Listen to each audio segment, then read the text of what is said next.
천한 나를 돌아보시 구세주를 찬양해 하늘 닿는 곳까지 내 손 들리라 예수 나의 치료자.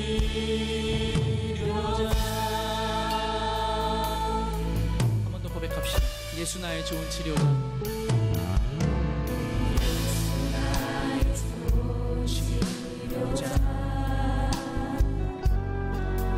그의 눈이 머문 곳에 나의 슬픔과 고통 고개 들어 그의 눈을 볼 때에 오늘 이 시간 주의 눈을 보기 원합니다.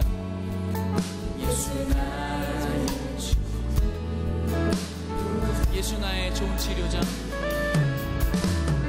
예수 나의 좋은 치료자. 그의 손길이 닿는 곳에 나의 상처와 영원히 흐를 것 같았던 눈물 다 멎었네. 예수 나의 치료자. 나 노래하리라.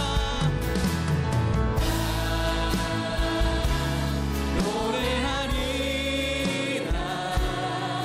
천한 나를 돌아보시 구세주를 찬양해 하늘 닿는 곳까지 내 손 들리라 예수 나의 치료자.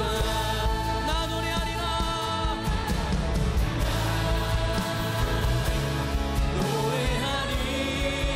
노래하리라. 천한 나를 돌아보시 구세주를 찬양해 하늘 닿는 곳까지 내 손 들리라 예수 나의 치. 우리 한 번 더 고백합시다. 나 노래하리라. 주님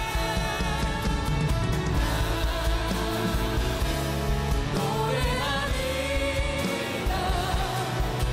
천한 나를 돌아보시 구세주를 찬양해 하늘 닿는 곳까지 내 손 들리라 예수 나의 치료자.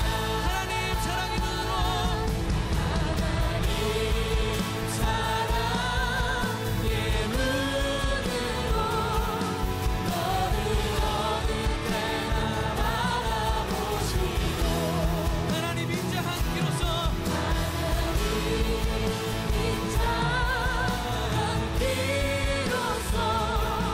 언제나 너에게 기울이시 어둠의 밝은 빛을 비춰주시고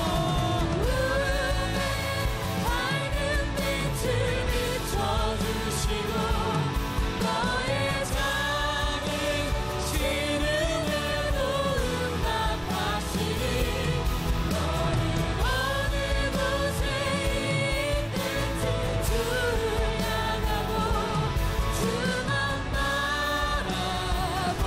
바라볼지라.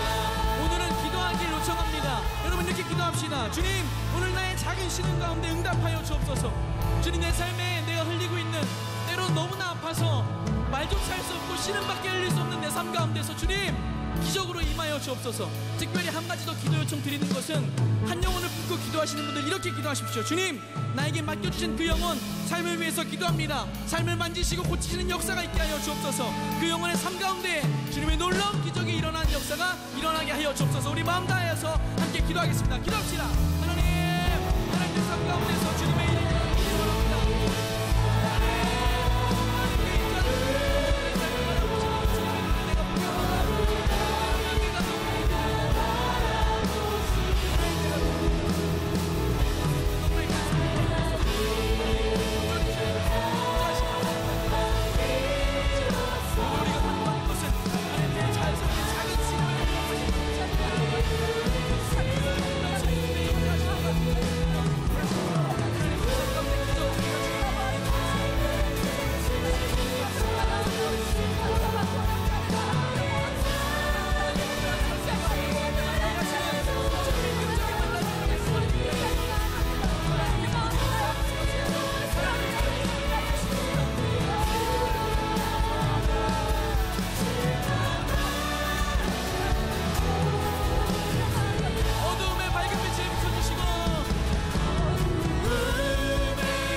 벌써 예수님의 기적에 대한 말씀 7번째 시간이 되었습니다.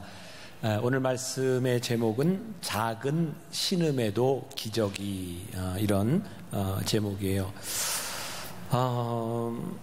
제가 늘 이렇게 말씀을 준비하고 이제 새벽이 되면 이 말씀을 가지고 어머니 기도실에 가서 이제 기도를 해요. 저에겐 두 가지 기도 제목이 늘 있어요. 제가 말씀을 전할 때 하나님 아버지의 마음을 주세요, 이런 기도를 하고, 또 하나는 말씀을 전할 때 하나님의 말씀이 능력이 있어서 심령 골수를 쪼개기까지 하는 하나님의 역사가 있게 해주세요. 제가 아마 목사가 되고 나서 한 번도 빠짐없이 말씀을 붙들고 기도하는 기도 제목 중에 하나입니다. 근데 오늘 새벽에는 특별히 말씀의 제목도 그렇지만 지난 한 주간 또 두 주간 지나면서 교인들의 이제 어려운 이야기들을 제가 참 많이 듣게 됐어요. 그러면서 저에게 이렇게 절망감이라 그럴까?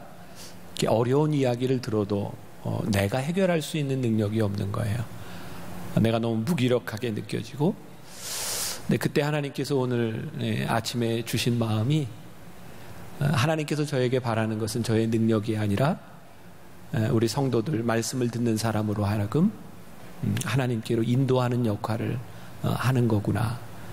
우리의 작은 신음이 하나님 앞에서 들려줄 수 있도록, 나는 그런 중간 역할을 하는 사람이구나.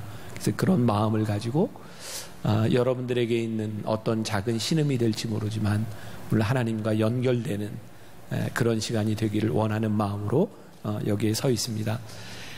여러분들이 얼마나 주의 깊게 오늘 본문 말씀을 읽었는지 들었는지 모르겠어요. 아마 주의 깊게 들은 사람이라면 혹시 이런 생각을 하지 않았을까? 저 본문을 가지고 무슨 설교를 하지? 이런 생각을 혹시 한 사람이 있나요? 아무 생각이 없군요. 왜냐하면 오늘 본문을 가지고 설교하기가 정말 힘든 본문입니다. 왜냐하면 많은 기사와 이적이 마태, 마가, 누가, 요한복음에 나와 있는데 예수님이 행하신 기적 중에 가장 짧게 표현된 부분이 오늘 기적입니다. 가장 짧은, 그러니까 기적에 대한 다른 별다른 설명이 없어요. 단지 예수님께서 가버나움을 나오셔서 베드로의 집에 가세요. 그리고 손을 들어서 베드로의 장모를 일으켜 세우신 게 끝이에요. 이 말씀을 가지고 무슨 설교를 할까요? 여러분들이 궁금증을 가지고 지금 이렇게 진짜 저게 무슨 설교가 될까? 이런 마음으로 그런 자세로 좀 들었으면 좋겠다. 그러라고요. 네. 어떤 설교가 될 수 있을까? 제가 굉장히 고민했던 그런 부분 중에 하나고, 그럼 우리가 이제 설교를 이렇게 쭉 들으면서 매주 여러분들이 그런 걸 느꼈을 것 같아요. 말씀이 처음 시작하는 시와 때, 이런 게 참 중요하구나, 말씀을 읽는데. 오늘 말씀은 29절에 어떻게 시작이 되고 있죠? 회당에서 나와. 그러면 우리들이 말씀을 이렇게 읽을 때, 묵상을 할 때 그런 의문이 드는 게 정상이에요. 회당에서 나와. 그럼 회당에서는 무슨 일이 있었을까? 그것도 굉장히 중요할 것 같아요. 그리고 오늘 말씀은 마가복음 1장이거든요. 여러분, 마태, 마가, 누가복음은 예수님에 대한 사건들이 기록되어 있는데 이것을 우리가 공관복음이라고 해요. 공통된 관점을 가지고 예수님의 사역을 본 거예요. 마태복음은 예수님의 족보부터 시작해요. 누가복음에는 세례 요한에 대한 이야기, 예수님이 태어나시게 되는 그 예언에 대한 이야기, 이런 이야기들이 많이 있어요. 그리고 나서 예수님 사역이 나오는데 마가복음은 1장부터 바로 그냥 예수님 사역으로 들어갑니다. 1장에서 예수님의 제자를 부르신 이야기, 귀신들을 쫓아내신 이야기, 이런 이야기들이 나오고 있어요. 이미 1장 29절 전에 이 가버나움이라고 하는 회당에서 예수님께서 병자들을 고치시는 많은 일을 행하신 거예요. 회당에서 나와라고 하는 것은 예수님이 너무너무 힘들고 지친 사역을 마치고 나오셨어요. 그러면 상식적으로 이제 회당에서 나와 무엇을 할 차례인가요? 쉼을 가져야 될 차례인 거예요. 그런데 예수님이 쉬려고 찾아갔던 시몬 베드로의 집에서 예수님은 또 다른 환자를 만나게 되는 겁니다. 그러니까 예수님이 의도했던 쉼과 예수님을 인도했던 사람들의 목적이 다른 부분이 오늘 말씀의 한 부분일 거예요. 그러니까 우리들이 이런 의문을 또 가질 수 있어요. 왜 굳이 예수님을 환자가 있는 집으로 모셔갔을까? 예수님이 쉬어야 될 시간에. 그런 의문을 가지고 우리들이 한번 볼 필요가 있고요. 저는 또 굉장히 중요한 것 중에 하나가 오늘 말씀에 제 나름대로 굉장히 중요한 교훈이 있다면 가버나움이라고 하는 회당에서 나와 개인의 집으로 들어갔다. 저는 우리들이 영적인 의미로 좀 해석한다면 우리의 신앙의 지평이 회당에서 삶의 개인적인 차원으로 옮겨지는 것. 그러니까 우리들이 이렇게 말씀을 듣고 있는데 이 말씀을 들은 우리의 신앙이 어떻게 개인적인 삶으로 연결될 수 있느냐가 굉장히 중요하다. 그러니까 객관적 신앙에서 주관적 신앙으로 옮겨지는 것. 이 과정을 우리들에게 보여주고 있는 것이기도 하고요. 또 여러분들이 말씀을 조금 주의 깊게 보았다면 베드로의 장모의 병을 고치는데 예수님을 모시고 가서 병을 고쳐주세요 한 사람은 베드로가 아니에요. 같이 갔던 사람들이 예수님께 여짜오되, 그러니까 베드로가 직접 이야기를 하지 아니하고 베드로의 친구였던, 어떤 다른 말로 표현한다면 믿음의 동역자들을 통해서 베드로에게 일어났던 일인 거예요.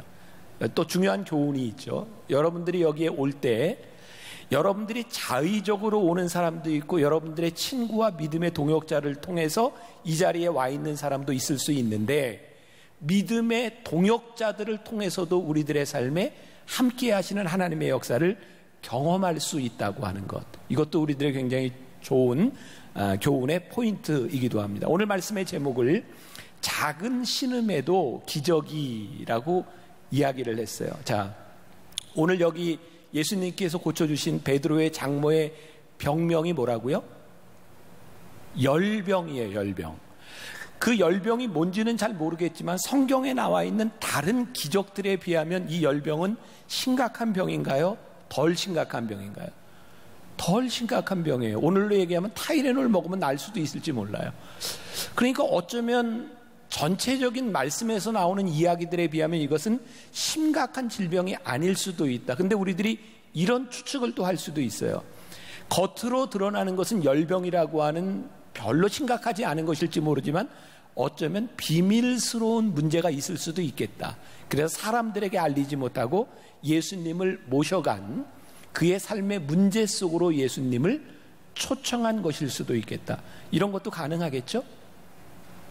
자, 제가 자주 이야기하는 건데 여러분들이 성경을 이렇게 묵상하고 볼 때에 그것을 아주 객관화시켜서 이렇게 볼 수도 있지만 성경을 우리들의 삶에서 적용하고 여러분들이 물음을 던지면 성경이 우리들의 삶에 대답합니다.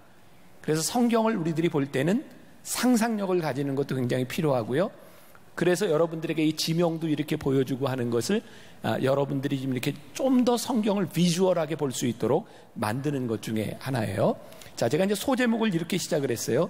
숨가쁜 날을 지날 때. 자, 오늘 말씀이 예수님께서 제자들을 부르시고 난 후에 이제 기적을 행하시고 가버나움 회당에서 많은 환자들을 고쳐주셨고 예수님이 쉬려고 안드레 시몬 베드로의 집으로 갔는데 사람들이 시몬 베드로의 장모의 열병을 고쳐달라 그래서 예수님이 고쳐주셨어요. 근데 문제는 그의 병이 나았다고 하는 소식을 듣고 저물어 해가 질 때에 32절에 보면 여러분들이 읽었던 부분이에요. 저물어 해가 질 때에 자 33절 34절을 볼게요.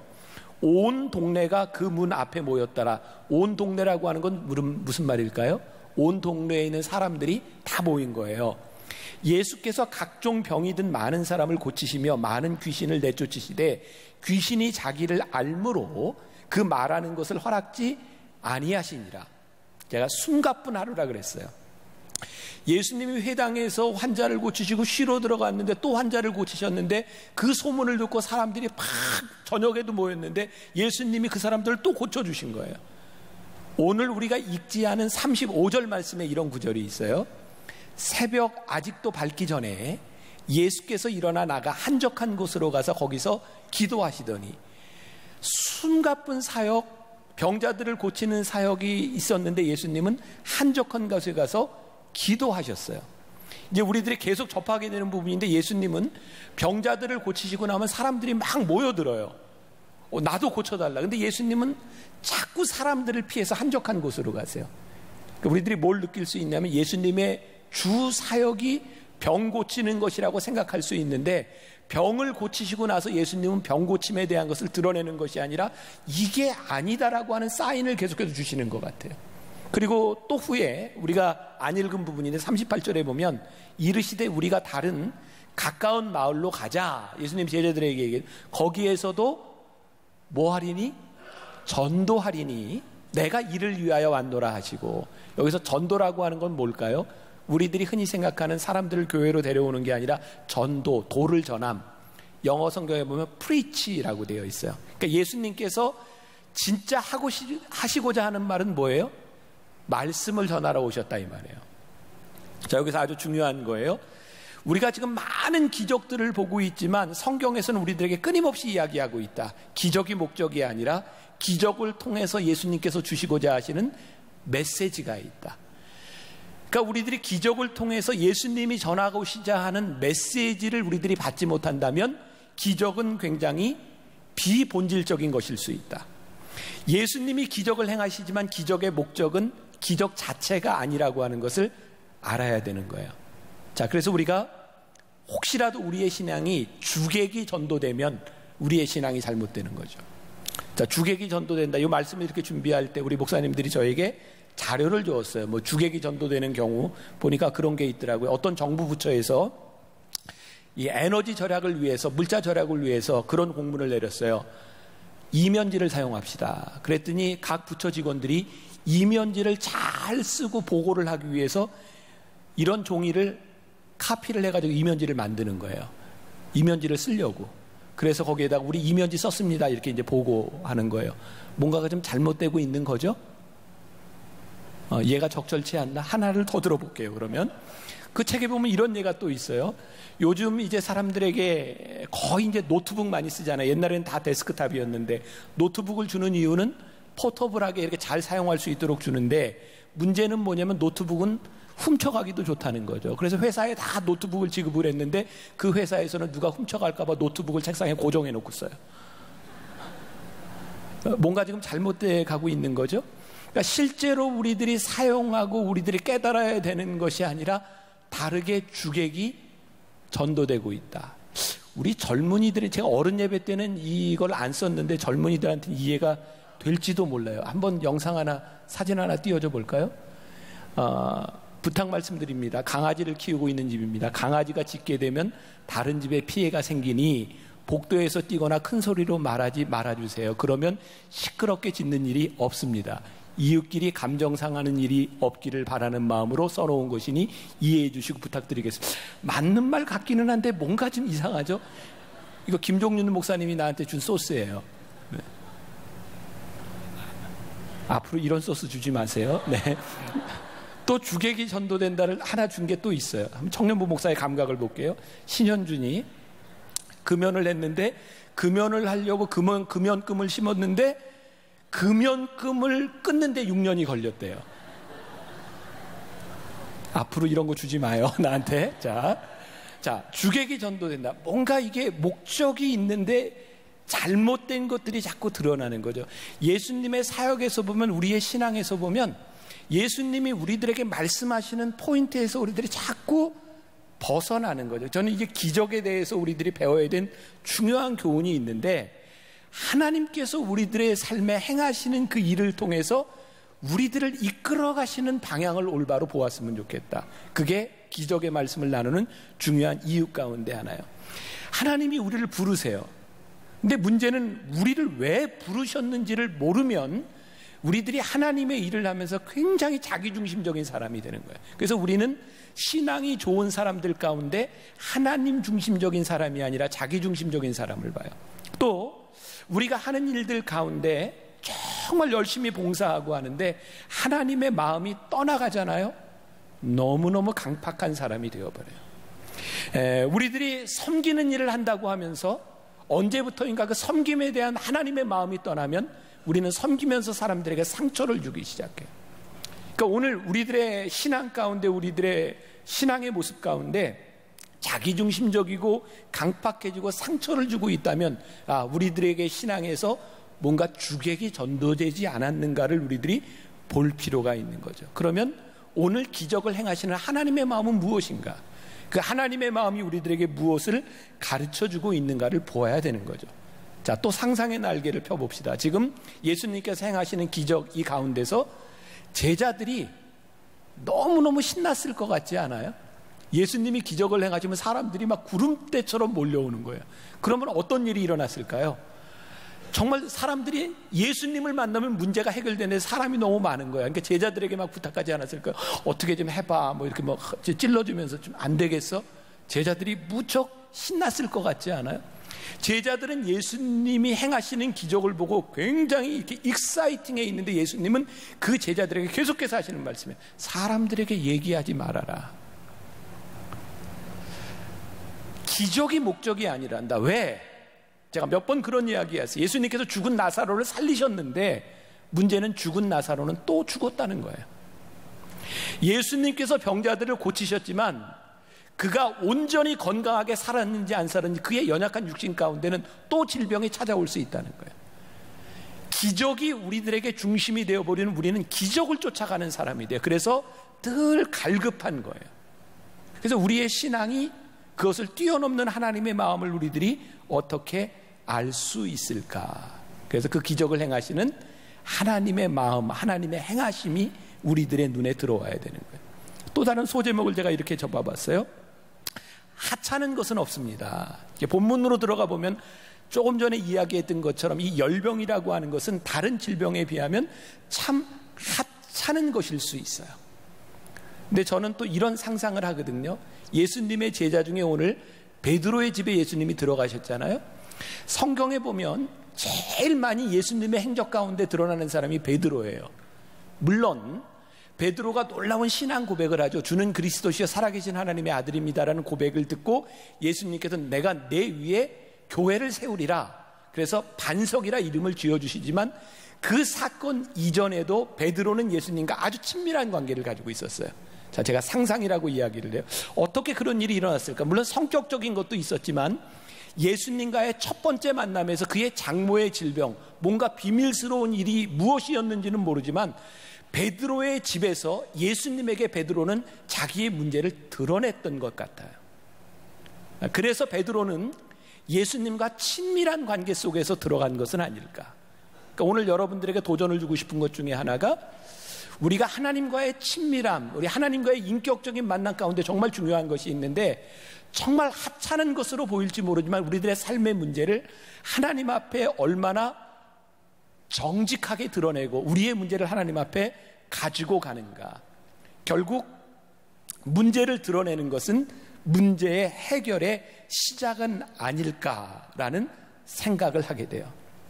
자, 우리들은 기적하면은 굉장히 큰 것을 생각할지도 몰라. 일단 기적이 일어나려면 암, 불치의 병, 백혈병 뭐 이런 것을 생각할지도 몰라요. 근데 오늘 기적은 한 주님과의 만남 속에서 이루어지는 이 놀라운 관계는 커다란 재난과 불치의 병에서만 일어나는 것이 아니라 어쩌면 하찮게 여겨지는 열병 가운데서도 관계는 시작된다고 하는 것을 우리들에게 보여주고 있는 것 같아요.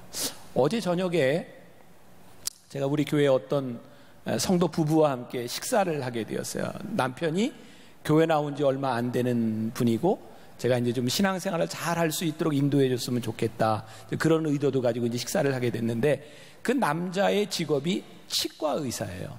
그러다 보니까 제가 신앙적인 대화로 깊이 들어갈 수는 이제 없는 상황이니까 이제 치과에 대한 이야기, 이제 그런 이야기를 하다가 그분이 저에게 그분이 이제 교정 전문 치과 의사거든요. 나한테 이가 잘났다는 거예요. 그래서 제가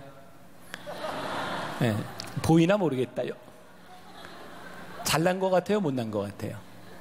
아주 잘났어요, 제가 이가. 나 교정 안 했다고, 근데 이렇게 잘났다고. 그러면서 제가 무슨 이야기를 했냐면, 제가 어렸을 때 초등학교를 다닐 때 난 초등학교 다닐 때 목사가 되겠다고 이제 이야기를 했어요. 물론 소명 때문이 아니라 그냥 부모님의 기대로 인해서 나는 목사가 될 거야. 우리 어머니가 목사가 되겠다고 하는 둘째 아들을 위해서 기도하기 시작했어요. 목사가 될 거니까. 근데 우리 어머니의 기도 제목 가운데 하나가 돌아가신 우리 아버님이 유명한 부흥사하셨어요. 그러니까 우리나라에 정말 제가 생각해도 유명한 설교가셨어요. 근데 우리 아버님이 이가 굉장히 못났어요. 근데 우리 어머니가 아버님을 보면서 설교할 때마다 저 이가 너무 보기 싫다 이런 생각을 했는데, 내가 중학생이 되었을 때 이제 이를 유치를 다 갈잖아요. 근데 이가 정말 이렇게 대문짝니에 이렇게 갈라진 뻐드렁니 비슷하게 이가 났어요.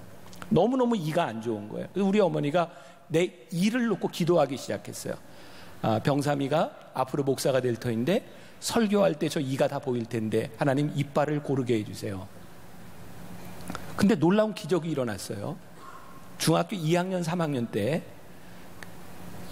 여러분들이 어떻게 이해할지 몰라요. 제가 이렇게 비빔밥을 먹는데 나물에 어금니가 걸려가지고 어금니가 하나가 빠졌어요. 그리고 얼마 있다가 엿 먹다가 엿에 달라붙어가지고 어금니가 하나가 또 빠졌어요. 2개가 빠졌어요. 그리고 이가 자연 교정이 됐어요. 보여요? 그 의사 선생님이 이렇게 이야기를 했어요. 목사님, 그건 의학적으로 설명할 수 없는 일이네요. 여러분들 중에 이 이야기를 들으면서 우연이에요. 어떻게 그런 일이 있을 수 있어요? 여러분들은 여러 가지 반응을 보일 수 있지만 목사인 내가, 50이 넘은 목사인 내가 내 삶을 살아오면서 내 삶의 하나님과의 관계 속에 굉장히 중요한 게 뭐냐면, 어렸을 때 목사가 되겠다고 하는 나를 위해 기도하셨던 어머니의 기도가 내 속에 있는 거예요. 내가 어머니한테 물어요. 엄마, 근데 왜 내 아랫니를 위해서는 기도를 안 하셨어요? 그랬더니 우리 어머니가 아랫니는 설교할 때 안 보이잖아. 이거는 보여줄 수가 없어요. 제 삶의 작은 일인데 하나님의 관계 속에 들어간 일이에요. 제가 오늘 여러분들에게 도전을 주고 싶은 건데, 우리들의 인생에 기적이라고 하는 것이 커다란 인생의 문제일 수도 있지만 하찮은 문제를 통해서 하나님과 우리들 사이에 인격적인 만남과 관계가 만들어지는 건 아주 중요한 일이다. 그래서 오늘 젊은 여러분들에게 우리의 작은 신음에도 응답하시는 하나님 앞에 우리의 문제를 내어놓을 수 있다면 우리가 새로운 관계의 지평으로 들어갈 수 있지 않을까. 기적은 공식이 아니라고 이야기를 했지만 기적의 공통적인 요소가 있다면 모든 기적은 문제를 안고 나아간다고 하는 것이고, 모든 문제를 안고 간 기적 가운데는 예수님께서 하시는 역사가 있고, 예수님께서 기적을 통하여 우리들의 삶에 역사하실 때 우리들의 삶이 사명으로 바뀌어진다는 거예요. 우리들에게 일어나야 되는 일이 이런 일이 아닐까. 다시 한번 전체적인 상황을 보면, 예수님께서 가버나움 회당에서 사역을 마치시고 쉬려고 들어가셨을 때 베드로의 장모의 병을 고쳐달라고 누군가 이야기했을 때 이것은 결코 쉬운 일이 아니었을 것이다. 자, 저는 목사이기 때문에 예수님의 마음과 예수님의 상황을 여러분들보다는 조금 더 이해할 수 있을 것 같아요. 왜냐하면 지금 예수님은요, 인간의 몸을 입고 오셨기 때문에 똑같은 피곤함을 느끼시는 분이거든요. 제가 사역을 하면서 제일 힘든 부분이 뭔지 아세요? 제가 너무 지치고 힘들 때 저에게 힘들다는 이야기를 할 때 그것을 듣는 것만큼 힘든 게 없어요.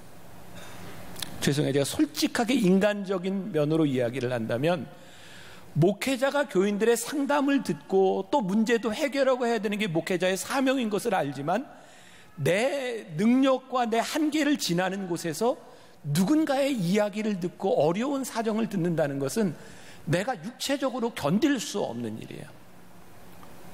전 너무나 약한 인간이기 때문에 제 용량을 초과하면, 건강이 제 용량을 초과하면 저에게는 공황장애가 와요. 그래서 공황장애가 오면 여기에서 설교하는 것 자체가 너무너무 두렵고 나를 이렇게 제어할 수 없는 상태 가운데 와요. 그러니까 우리 교회 의사 선생님 한 분이 권사님이 나한테 그런 얘기를 했어요. 목사님, 교인들이 목사님에게 어려운 이야기를 하면 그 목사님이 해결할 수 있는 게 아니니까 하나님께 토스하세요. 하나님께 넘겨드리세요. 그게 이론적으로는 가능한데 그게 되지를 않는 거야. 하나님 알아서 해주세요라고 말하지만 그 일들이 내 마음속에 계속 남아있는 거예요. 그래서 저는 이 상황이 정말 얼마나 힘든 상황인지 이해가 가요. 그러니까 그렇게 예수님께서 진이 다하도록 병자들을 고치시고 어려운 상황 가운데서 예수님이 쉬려고 들어온 그 집에서 제자들이 예수님께 우리 장모의 병, 아니 베드로의 장모의 열병을 고쳐주세요 라고 말하는 것이 결코 쉬운 일이 아니었을 것 같아요. 너무너무 미안하고 죄송스러운 일이었을 것 같아요. 그리고 어떤 면에서 보면 예수님께 이야기하기에는 이 열병이라고 하는 것이 그렇게 중하지 않다고 생각할 수도 있고, 또 예수님 베드로의 장모의 병을 고쳐주세요라고 말했을 때 이건 내 일도 아닌데 라고 하는 차원에서 더 말하기 힘든 부분이었을지도 몰라요. 근데 그들이 예수님께 이야기한 거죠.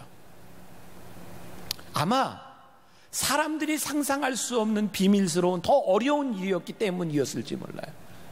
그래서 여기에서 여러분들에게 또 도전적인 질문을 던진다면, 우리는 우리의 삶의 이 문제를 놓고 혹은 예의 때문에 누군가에게 피해가 갈 것 때문에 그런 핑계를 대면서 우리의 문제를 숨기고 있는 것은 아닌가.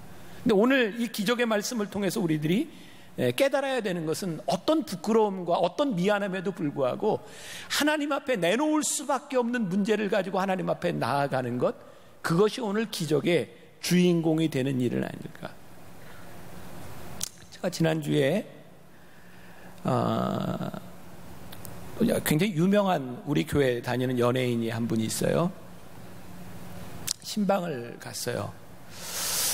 신방을 가서 예배를 드리는데 그 가정에 이제 아들 문제로 인해서 어려움을 많이, 모르겠어요. 그 아들이 지금 여기 예배 청년부 예배 나왔는지 모르겠어요. 많은 어려움 가운데 이렇게 우리 젊은이들이 많이 겪을 수 있는 거죠. 우울증, 공황장애, 그렇게 이제 어려움을 당하고 있어요. 근데 엄마가 이 아들에게 늘 하는 이야기가, 아들을 보면서 아들이 잘 되기를 바라는 거예요. 그러니까 너 좋아질 거야, 너 아무 문제 없어. 그러면서 엄마가 저에게 하는 게, 목사님, 우리 아들이 나하고 같이 살면서 너무너무 좋아지고 있어요. 근데 아들이 이야기를 하는 거예요. 아니에요. 엄마가 좋아진다고 이야기하고 괜찮다고 이야기할 때마다 나 너무너무 힘들어요. 사실은 저 너무너무 힘들어요. 제가 엄마에게 이렇게 얘기했어요. 아들이 힘들고 너무 힘들 때, 이 어려운 시간을 지나갈 때 좋아질 거야, 잘 될 거야, 이렇게 이야기하지 말고 아들의 아픔을 공감해 주세요. 그래, 너 참 힘들겠구나, 너 참 아프겠구나. 그러면 아들이 견뎌갈 수 있는데 괜찮아질 거야, 이거 가지고 그렇게 좋아지는 게 아니에요. 공감해 주세요. 엄마가 막 울어요. 눈물 흘리고 내가 그렇게 하지 못했다고. 아들이 얼마나 힘들었을까. 저는 우리들이 주님 앞에, 주님, 제가 이런 문제가 있거든요, 저 너무너무 아프거든요. 우리 주님이 정말 잘하시는 것은 뭐냐면 우리를 공감해 주시는 거예요. 우리의 문제를 안고 왔을 때 주님께서 그래 내가 너와 함께 할 거야, 내가 너를 위로할 거야. 우리들의 문제들이 드러나고 내 인생의 문제들이 하나님 앞에 가져오기 시작할 때 우리들에게서 해결의 실마리가 풀리기 시작하는 거예요. 여러분들에게는 적절한 예화가 아닐지 몰라요. 제가 이제 말씀을 준비하다 생각났던 내 어린 시절이에요. 지금은 치과 얘기를 자꾸 하게 되네. 이게 유치, 이를 뺄 때 주로 어디 가서 빼요? 치과 가서 빼죠. 근데 옛날에는 치과 가서 빨 생각도 안 했어요. 옛날에는 어떻게 이를 뺐을까요? 실에 묶어가지고. 참 지금 생각해보면 실에 묶어서 막 애들이 이렇게 울고 하니까 어떻게 했어요? 문고리에다가 이렇게 묶어놨다가 갑자기 확 열면 이빨이 쑥 빠져나가기도 하고, 아니면 이렇게 흔들다가 막 확 빼기도 하고 어떤 데 벤치로 이렇게 빼기도 하고 그랬던 기억이 있지. 지금 생각해보면 참 엄마가 참 잔인해, 그죠?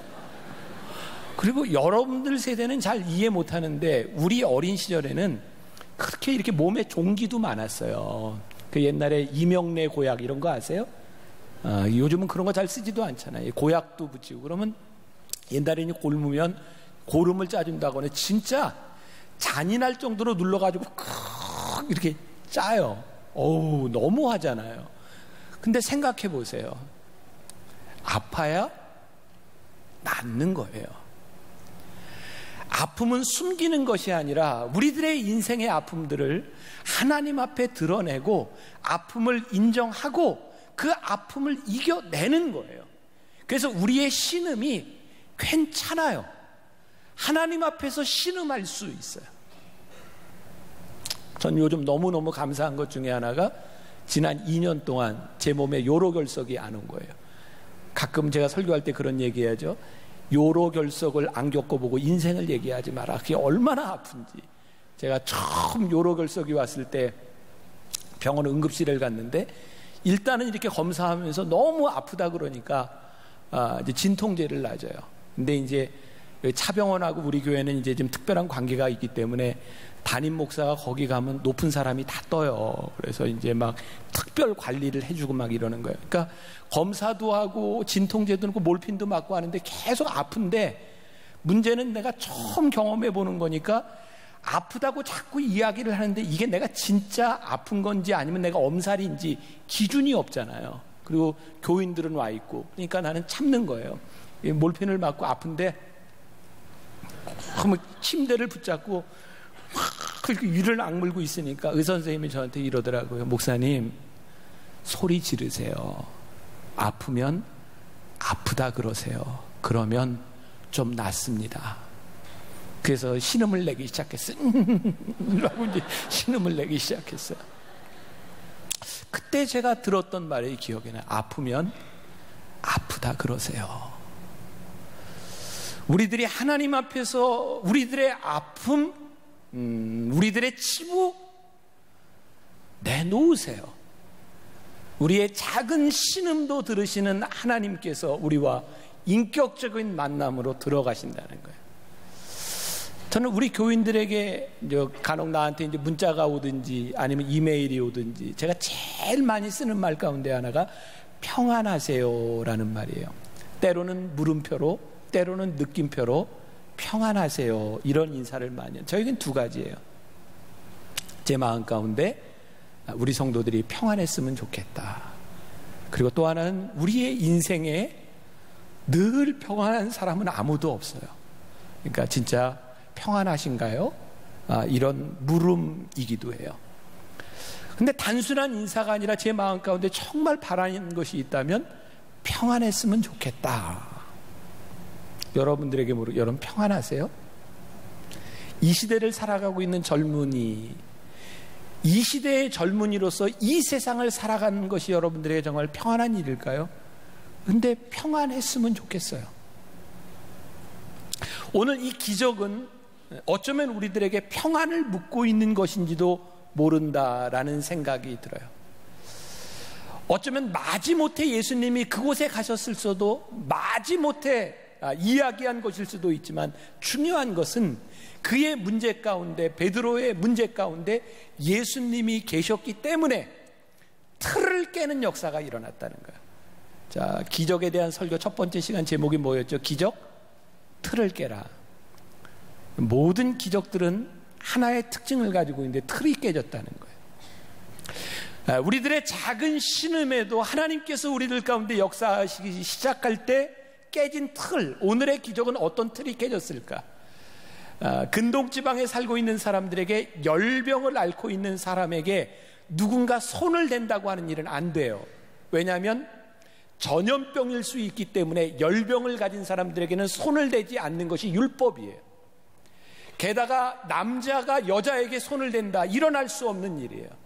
그런데 제자들이 예수님께 요청한 게 예수님 손을 대주세요. 예수님께서 그 여인의 손을 대고 잡아 일으키실 때 금기가 깨어지고 틀을 깨어지기 시작할 때 여인이 일어나죠. 여러분들이 생각했던, 여러분들의 사고 속에 들어있는 이것은 해결할 수 없는 문제야 라고 생각했던 틀이 깨지기 시작할 때 우리의 병이 낫고 고립되었던 우리가 자유함을 얻고 우리들의 마음에 평안함이 들어오기 시작합니다. 말씀을 준비하며 떠올랐던 성경이었어요. 사무엘상 1장에 보면 한나라는 여인이 나와요. 사무엘의 엄마예요. 한나는 성전에 와서 통곡하고 울어요. 왜냐하면 자식이 없었기 때문에, 그것 때문에 천대를 받고 어려움을 당했기 때문에 통곡하고 울어요. 그런데 눈물을 흘리고 통곡하고 울고 있는 한나를 향해서 그 성전의 제사장인 엘리가 뭐라고 이야기하냐면 너 언제까지 술 취해 있을 거냐라고 말을 해요. 이런 황당한 이야기를 할 수 있어요? 한나가 자기 사정을 이야기했더니 내가 이렇게 너무 슬프고 안타까워서 울고 있습니다라고 했더니 엘리가 뭐라고 얘기하냐면 하나님이 내게 기도하여 구한 것을 허락하시기를 원한다. 그랬더니 한나가 평안하게 돌아가요. 근데 내 속에 이런 질문이 들었어요. 아니, 통곡하고 우는 나에게 너 언제까지 술 취해 있을 거냐라고 말했던 제사장의 말, 하나님이 내 기도를 들으시기를 원한다라고 하는 그 말에 어떻게 평안할 수 있을까? 그 제사장을 어떻게 신뢰할 수 있을까? 그러면서 나는 목사이기 때문에 또 내 모습을 이렇게 오버랩 해보는 거예요. 오늘 여기서 설교를 하며 여러분들에게 말씀을 전하며 내가 할 수 있는 일이 무엇일까? 내 인격? 내가 가지고 있는 능력? 이것으로 내가 여기에 말씀을 듣고 있는 여러분들에게 줄 수 있는 평안이 무엇일까? 내가 줄 수 있는 게 없는 거예요. 한나가 평안을 얻은 것은 엘리라고 하는 사람이 영적으로 무지하여 기도하는 것을 술 취했다고 이야기했던 그 엘리의 인간적인 모습이 아니라 그를 제사장으로 세워주신 하나님, 그의 직책을 바라보며 내 기도를 하나님이 들으시기를 원하신다는 말씀에 아멘하고 그녀가 평안하게 갔다면, 오늘 이 설교를 하며 제가 여러분들을 향해 줄 수 있는 제일 큰 선물이 있다면 그런 기도겠다. 하나님, 오늘 말씀을 듣고 있는 우리 청년들과 말씀을 듣고 있는 우리 회중들에게 내 기도가 응답되기를 원한다. 하나님께서 내 기도를 들어주시기를 원한다라고 제가 선포할 수 있겠습니다. 그리고 오늘 말씀을 듣는 우리가 아멘으로 받아들일 때 작은 신음에도 응답하시는 하나님의 평안이 오늘 말씀을 듣는 우리 청년들에게 임할 수 있기를 원한다. 그게 제가 바라는 마음이고, 그것이 우리들에게 가져들 수 있는 평안이겠구나. 신앙은요, 보편적인 것이 개인적으로 옮겨지는 거예요. 신앙은 객관적으로 생각됐던 사건이 내 삶의 주관적인 사건으로 임하는 거예요. 가버나움 회당에서 모든 사람들이 경험했던 기적의 사건이 베드로의 집에서 그의 장모의 열병을 고치는 개인적인 사건으로 일어났던 것처럼, 오늘 이 말씀이 이 예배당에서 선포되는 이 공공의 말씀이 오늘 나의 삶의 사적인 영역으로 들어올 때 말씀이 우리들 가운데서 역사하기 시작하는 거죠. 오늘 말씀해 보니까 이 여인이 예수님이 손을 잡아 일으키셨을 때 뭘 했다고 되어 있냐면 수종 들었더라 라고 되어 있어요. 수종 들었더라. 이런 생각이 들지 않아요? 아니, 열병을 앓고 있는 사람 바로 일어났더니 수종을 또 들어 식사를 이렇게 이제 서빙했다는 이야기. 생각해 보니까 일할 사람이 없었을지도 모르겠다. 그죠?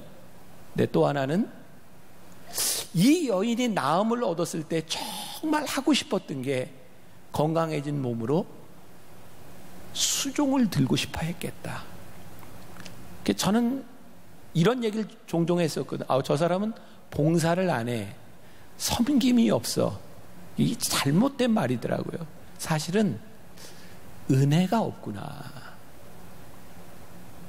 하나님이 나를 일으켜 주신 작은 신함에도 응답해 주신 그 은혜를 경험하고 났더니 수종이 되는데, 우리들에게 은혜가 없으니까 섬김이 없는 거구나. 우리들에게 사명이 없는 것은 은혜가 없기 때문이구나. 저는 그런 또 가능성을 생각해요. 우리의 작은 신음에 응답하시는 하나님을 우리들이 인격적이고 개인적으로 경험하기 시작할 때 우리들에게 사명이 찾아올 수 있는 거구나. 이 여인이 31절에 나아가서 그 손을 잡아 일으키시니 열병이 떠나고 여자가 그들에게 수종드니라. 아마 그 당시에 여자가 하는 일이 수종드는 일이었겠죠. 자, 여자는 뭐 설거지한다 해서 문제된 사람처럼 그런 차원의 얘기하는 거 아니에요.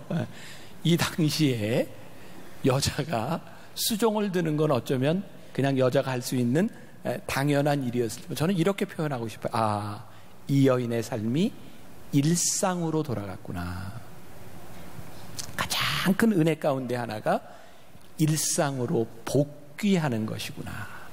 자, 제가 이제 지난주에 만났던 어떤 분 이야기를 했는데 여러분들이 모르니까 지난 5년 동안 그냥 놀래주세요.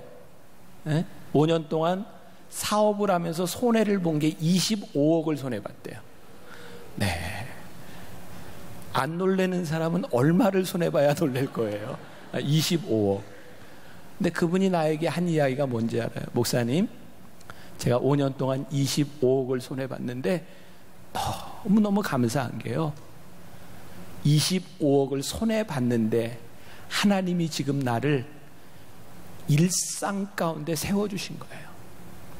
지금도 이 일을 할 수 있고 지금 이 자리에 있게 하신 하나님의 은혜가 너무너무 커서 25억을 잃어버린 것에 대한 안타까움보다 그럼에도 불구하고 나를 일상 가운데 있게 하신 하나님의 은혜가 너무너무 크다고. 여러분, 우리들이 기적을 경험한다고 하는 것은 우리들이 기적을 경험해야 될 만큼 아픔과 어려움이 있다는 얘기 아닐까요? 그런데 그 모든 것들, 아픔과 어려움과 우리들이 손해본 것이 있음에도 불구하고 하나님이 우리를 일상으로 돌려놓으시는 거예요. 우리를 부르신 사명의 자리로 우리를 불러 놓으시는 거예요. 이게 기적이구나. 오늘 여러분들이 하나님 앞에 작은 신음에도 우리들이 하나님 앞에 기도하며 우리를 일상으로 부르신 하나님의 은혜, 그게 너무너무 큰 것이구나. 여러분, 기적이 일어나는 곳에는요, 늘 두 가지예요. 하나는 예수님이 그곳에 가시든지 아니면 사람들이 예수님께 찾아와서 기적이 일어나요. 근데 기적이 동일하게 일어나지 않는다는 거죠. 우리는 하나님의 주권과 우리 자유의지라고 하는 것 사이에서 늘 고민할 때가 있어요. 예를 들어보면 이런 거예요. 우리 젊은 여자 청년이 있어요. 지금까지 남자를 한 5번쯤 사귀어왔는데 만나는 남자마다 나쁜 놈이에요. 그래서 어느 날 기도하면서 하나님께 이렇게 기도해요. 하나님, 큰 나쁜 놈들 만나는 거 왜 말려주시지 않았어요? 하나님은 다 아시잖아요. 주권이 있으신 분이시잖아요. 근데 그건 잘못된 물음인 것 같아요. 하나님은 우리가 자유의지를 행사할 때, 그 유석경 씨가 쓴 책에 보면, 제가 지난주에 읽은 책에 보면 하나님은 스스로 자신을 구속하신다, 이런 표현을 썼어요. 굉장히 멋진 표현이라고 생각하거든요. 하나님은 우리의 의지적 결단을 할 때에 하나님은 스스로 구속하세요. 간섭하지 않으세요. 그 결정에 대하여 책임을 물으세요. 사실은 아까 이렇게 예를 들었던 나쁜 남자를 만날 때 너는 왜 그 남자를 만나며 성령님께 묻지 않았니? 너는 왜 하나님의 말씀을 보며 그 남자가 어떤 남자인지 하나님 앞에서 보지 않았니? 사실은 우리가 결정을 해놓고 책임을 하나님께 물을 때가 참 많이 있어요. 근데 참 놀라운 일은요, 우리가 하나님 앞에 의지적인 결단을 하잖아요. 그러면 의지적 결단 속에서 하나님의 섭리가 보여요. 그런데 하나님 앞에서 의지적 결단을 하지 않으면 하나님의 섭리가 보이지 않아요. 하나님의 섭리와 자유의지는 늘 함께 하는데, 우리들이 하나님 앞에 믿음으로 결단하며 하나님 앞에 설 때에 하나님이 우리를 인도하시는 하나님의 섭리가 우리 가운데 들어와요. 오늘 말씀을 들으며 이 기적, 우리의 작은 신음, 하나님 앞에 우리들이 가지고 나가야 될 이 모든 것들에 대하여 우리가, 하나님은 다 아시잖아요. 알아서 해주실 수 있잖아요. 하나님은 우리들에게 이것을 말하시는 분이 아니라 내가 하나님 앞에 의지적으로 결단하고 믿음으로 나아갈 때에 하나님은 그 속에서 우리를 인도하시는 섭리를 보여주시기 시작해요. 여러분들과 함께 한 달 전에 우리가 한샘치고라고 하는 헌금을 했어요. 그리고 우리가 도우려고 했던 우리 교회 권사님, 그 자녀가 여러분들 청년 공동체에 있거든요. 지난주에 제가 병원에, 화상 전문 병원에 신방을 했어요. 그리고 저는 내가 생각했던 것 이상으로 참 심각한 순간이었구나. 2달 동안 그 권사님이 의식이 없었다는 이야기를 거기서 들었고, 의식이 없는 동안 참 이분이 정말 너무너무 할 얘기가 많은 거예요. 지난주에 처음으로 걸으며 이제 재활을 하게 된 거예요.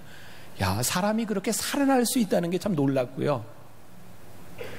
2달 동안 의식이 없는 동안 깨어나지 못하는데 계속 꿈을 꿨대요. 근데 그 꿈 속에서 자기를 데려가려고 하는, 불구덩이로 데려가려고 하는 막 세력들이 끌고 가는데 늘 어떤 끈이 자기를 구해내더라는 거예요. 지금 생각해 보니 그분을 위해 중보하던 기도의 끈이 나를 붙잡아 주었구나.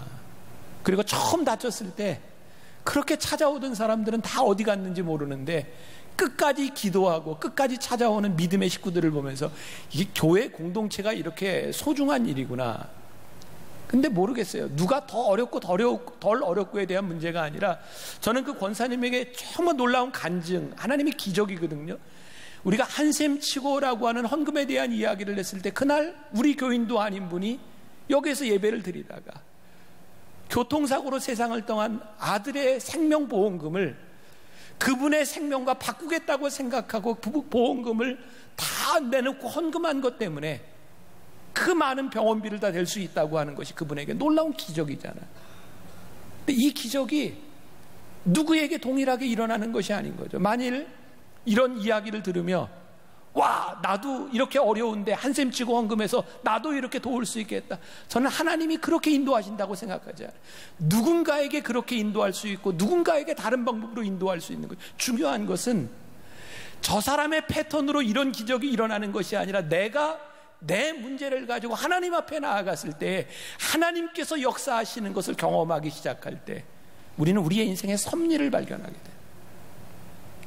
우리가 잘 알고 있는 예레미야 말씀이 있어요. 33장 3절, 너는 내게 부르짖으라, 내가 내게 응답하겠고 내가 알지 못하고 알지 못하는 크고 은밀한 일을 내게 보이리라. 여기 답이 나와 있죠. 너는 내게 부르짖으라. 그리고 내가 너에게 행한 일은 뭐래요? 내가 알지 못하는 크고 비밀한 일을 내게 행하리라. 기적은 패턴이나 공식이 아니라고요. 우리들이 작은 신음에도 하나님 앞에 기도할 때 우리가 알지 못하는 크고 비밀한 일을 하나님의 방법으로 행하시는 일을 우리들이 인격적으로 만나고 경험하고 고백하는 기적의 이야기들이에요. 사도 바울은 빌립보에 있는 교인들에게 이렇게 편지합니다. 아무것도 염려하지 말고 다만 모든 일에 기도와 간구로 너희 구할 것을 감사함으로 하나님께 구하라. 그리하면 모든 지각에 뛰어난 하나님의 평강이 그리스도 예수 안에서 너희 마음과 생각을 지키시리라. 아무것도 염려하지 말고 여러분들 작은 신음 가운데도 하나님께 구하라. 그리스도의 평강이, 모든 지각에 뛰어난 하나님의 평강이 우리들에게 임하리라고 말씀하고 있어요.